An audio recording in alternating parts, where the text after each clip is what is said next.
নমস্কার। জুলাই মাসের রাশিফল নিয়ে চলে এলাম। বৃষরাশির জাতক জাতিকাদের এই মাসটি কেমন কাটবে। জুলাই মাস হলো বছরের সপ্তমতম মাস। এই মাসের অধিপতি গ্রহ মহারাজ কেতু। কেতু মহারাজ একটি রহস্যময় গ্রহ। কেতু মহারাজের কৃপায় সকলে ভালো থাকুন, সুন্দর থাকুন, সুস্থ থাকুন। বৃষরাশির জাতক জাতিকারা এই মাসে কোনো খুশির সংবাদ পেতে পারেন, সেই জন্য নিজেকে প্রস্তুত করুন। অথবা এমন কোনো সংবাদ আপনারা পেতে পারেন যার জন্য আপনাদের মনে একটা সন্তুষ্টির অনুভূতি হবে, তাই নিজেদেরকে সেভাবেই প্রস্তুত করুন।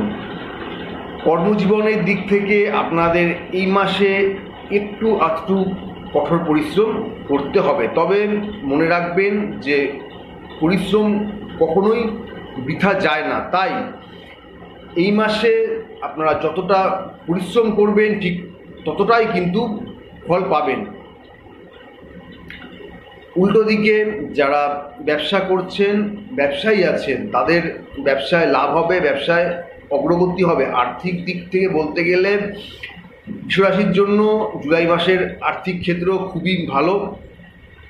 অর্থ আসবে, কর্মের দিক থেকে আসবে, চাকরির দিক থেকে আসবে, ব্যবসার দিক থেকে আসবে।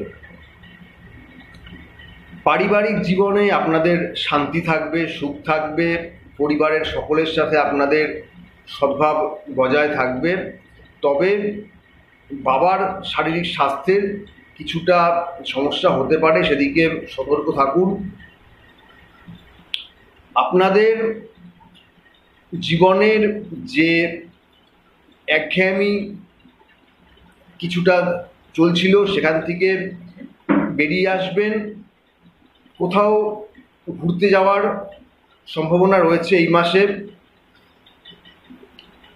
শিক্ষার্থীদের ক্ষেত্রে একটু পরিশ্রম করতে হবে, একটু অধ্যবসায় বাড়াতে হবে, লেখাপড়ার দিকে মনোযোগ কম লাগবে।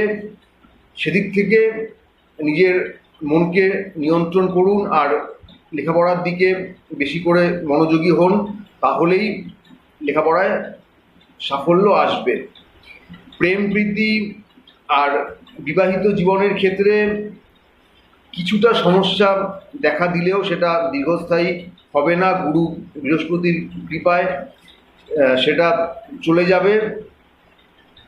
এক কথায় বলতে গেলে প্রেম প্রীতি বা বিবাহিত জীবনের ক্ষেত্রে ছোটোখাটো সমস্যা হলেও সেটা ঠিক হয়ে যাবে। আর্থিক ক্ষেত্র আপনাদের ভালোই থাকবে। শারীরিক দিক থেকে একটু সতর্ক হন। চোখের সমস্যা অথবা অন্যান্য শারীরিক সমস্যায় ভোগান্তি হওয়ার সম্ভাবনা রয়েছে এই মাসে। যোগব্যায়াম বা ধ্যানের মাধ্যমে নিজের মনকে স্থির করুন। এক কথায় বলতে গেলে বৃষরাশির জন্য জুলাই মাস ভালো ফল নিয়ে এসেছে।